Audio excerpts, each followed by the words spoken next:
gonna do a Storytime episode.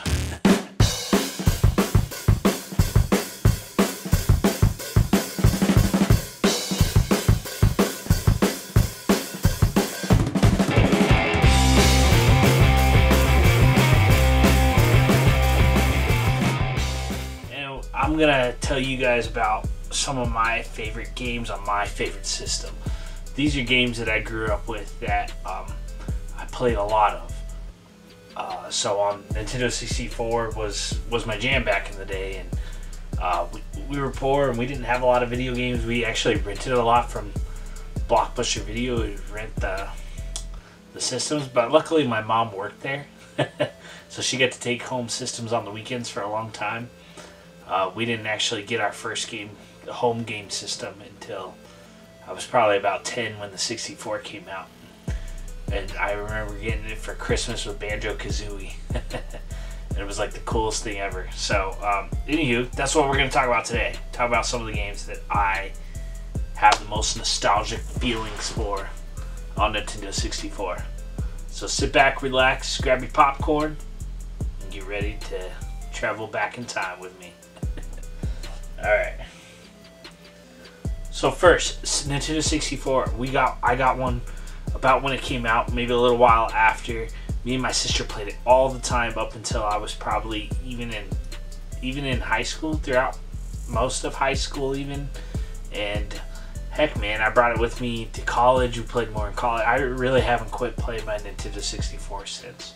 As I became an adult, I went through a little bit of time where I didn't really play it that much. Played my 360 more, but man, I always went back to the 64. It was just the system that was my childhood. And back in the day, unlike Riley's age, he probably grew up getting to see this stuff on the internet and everything like that. When I grew up and I was a kid, like, you just didn't really see much about video games on the internet. You read about them in a magazine. I remember we'd go to Barnes and Nobles, and my mom loved to look at books, which was really boring to me. So I would go over to the magazine section and read all the video game magazines while she looked for books. So that's kind of how I did it. Saved a lot of money that way.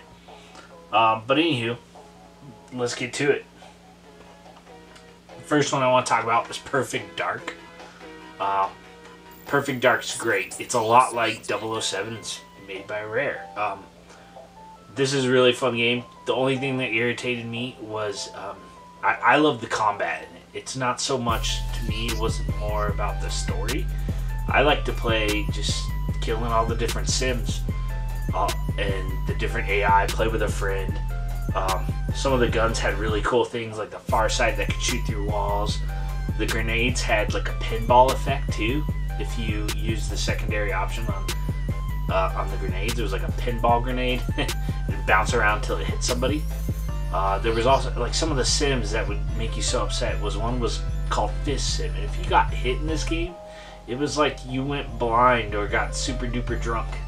It didn't really make any sense, but we hated getting hit. You didn't want to get hit by a punch because it was more irritating than dying, probably. But anywho, that was Perfect Dark. The cheat codes in this are pretty cool too. It's cool to customize your weapons that you couldn't do in GoldenEye. So there were some differences to it, but I really enjoyed Perfect Dark. Alright, another one here. NBA Showtime. NBA on NBC. I remember this being one of my favorite basketball games on the system. And I remember pretty well because it was during the time when the Lakers were killing it with Shaq and Kobe. And I remember playing with my buddy all the time. He'd come over to my house, and my buddy Emmanuel, and we would play NBA Showtime all the time, man. We thought it was so cool. So yeah, NBA on NBC. Very cool game. Okay, here's another one you played all the way up until high school. This is the first Tony Hawk Pro Skater. It's an amazing game. Even if you're just messing around in the game, you could just sit there. I still put this on today, and you have to do 2 or 3 runs just to see how big of a score you can rack up and all the tricks you can do. And I remember just trying to do the craziest tricks and just testing my limits, and I would just continue to crash sometimes because I would try to do too many different tricks. And really, like, you don't really have to know what buttons to hit. You can literally go in the middle of the air and just mash buttons. That was my favorite part about this game. This game was hilarious. It was great. The music in Tony Hawk Pro Skater has always been good. From all the ones I played, I haven't played them all, but man, Tony Hawk Pro Skater, this is just such a great game. All right.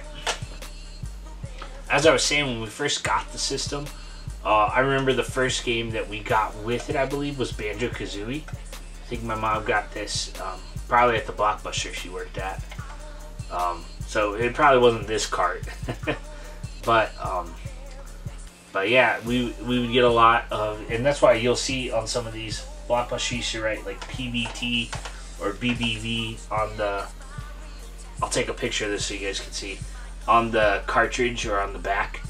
And that was previously viewed tapes, or gosh, I can't remember what BBV means. But anyway, that's how you knew that they were selling them. They would have either stickers or they would have the permanent marker on them. But yeah, Banjo-Kazooie, a lot of fun. We loved this game for a long time, as it was one of the only games we had at first for a long time. So we kind of had to. But yeah, Banjo-Kazooie was great. Alright, here's one. I played all the way through into high school too. And this was WrestleMania 2000. I was never big for wrestling video games. I watched wrestling when I was like in middle school. For a few years, it was during like The Rock and Triple H and X-Pac and Stone Cold Steve Austin and The Undertaker. It was a good time to be watching wrestling, I thought. So it was pretty cool to see wrestling. And this game was awesome because you could create your own character with your own theme music and everything. You could just dominate every match, and it was a lot of fun. I loved taunting and trying to get up your specials and creating your own wrestler with your own moves. It was a really neat game. So WrestleMania 2000, great wrestling game. All right, who didn't have Zelda Ocarina of Time? It's like you can't even own the 64 without saying that you've played this, at least somewhat. Did I ever beat this? No, I probably did. I probably gotten pretty close. Yeah, I don't think I've ever beaten it, but I've logged some serious hours into this, and sometimes, I mean, honestly, I would get stuck in ruts where I was just like, you know what, I'm gonna fish, and like, I would literally go into the game and fish, and fish, and fish, and like, you know, for like a month or two of just playing this game, I would just be fishing in the game. you do some crazy stuff with this game. It was pretty funny. I remember that you could look up codes for the ocarina and learn how to play different like songs. So I would always play around with that. Like if you played like the theme song to The Simpsons, it wouldn't actually do anything in the game, but it's pretty funny. So Ocarina of Time, I mean, I don't know. To me, this is my favorite Zelda game, so it's not even close. Just such great memories. It's a great game. Alright. Mario Party. Even the first one, hand blisters and all, I will play Mario Party till the day I die. I love Mario Party. It's great. I don't love every single one of them, but first one's the one that brings back the most memories. Most of the memories are scarred into my hands, probably. And if you played this, you know what I'm talking about. When you rotate that control stick, you can't do it with your fingers. You can't do it with your thumb. You gotta full on rotate that control stick, or else you're always gonna lose. And I remember in college we got so used to it that we actually kept socks and gloves by the controller, so that when we played this, we'd order pizza and play Mario Party. Pizza Party is what we called it. And you would put on a sock or a glove when you got to the rotating parts. This would definitely mess up your joysticks on your controllers, but at that time we didn't care. So Mario Party. Diddy Kong Racing is one that I had for a very long time. Diddy Kong Racing is great. This is a very underrated racing game. It's like Mario Kart, but I thought it was better than Mario Kart. So, I mean, you could travel with a car, with a hovercraft, and with an airplane, I believe. And yeah, it's hard. When you first play, it's a little bit difficult to pick up, but after just a minute or a few minutes of playing around with it, you figure it out and become really good at it, and you decide on what kind of vehicles you're better at. And Diddy Kong Racing was a great game. I wish they would make another one of these. So Diddy Kong Racing. One that I don't have here that I wanted to talk about was NBA Live 2000. I've always appreciated my basketball and football games, more so basketball. And NBA Live 2000 is what's got me hooked. I remember I played some Super Nintendo basketball games prior to that. But NBA Live 2000, the one with Tim Duncan on the cover, was so cool because at the time it was a few years after Michael Jordan retired. And in this game you could bring Michael Jordan back and you could put him on a team without like trying to recreate him. And you could put him basically into the real NBA, which at that time was like, whoa, what? That's so cool. I know nowadays you could put anybody from any time ever on there, but back then it wasn't like that. And it was just crazy. You could edit the players. I remember in Robert Ory. I made Robert Ory on one of my teams so good. He would average like 80 points a game. It was such a ridiculous game, but it was so fun. And I just remember playing through all the different seasons with it. And that was my favorite basketball game for probably, I don't know, 10 years at least. Anyway, so NBA 2000 was a great game. Okay, here's another one I used to play with my sister all the time. Cruisin' World. Not Cruisin' USA, not Cruisin' Exotica. Those were cool too. But Cruisin' World was the one we played all the time. And we just got so good at it. My sister was actually pretty decent at it too. And you would do you could do the flips. I mean, you could do anything you could do in other cruising games. I don't know why I like Cruisin' World much better than the other ones, but I guess maybe it's because I played it so much that I just got used to it. I got really good at it. There are certain countries that I love more than any of them, like Germany. I loved racing in Germany, so Cruisin' World. Gotta play that. Of course, you can't have it without GoldenEye. I mean, everybody loves GoldenEye. Much how I was talking about Perfect Dark, GoldenEye is just as good, if not better. I mean, there's differences to both, really. The cheat codes were pretty cool in this game. Like the big head mode, they call that like the DK mode. They had like a paintball mode where you'd see all the different colors of the paintballs. Anyway, very cool. I have a reproduction of this game where it's like Mario GoldenEye, and like it's GoldenEye but with all the characters from Mario. So there's like Mario and Peach and Bowser, and if you play through the story mode, all the bad guys are Koopa Troopas, and it's hilarious.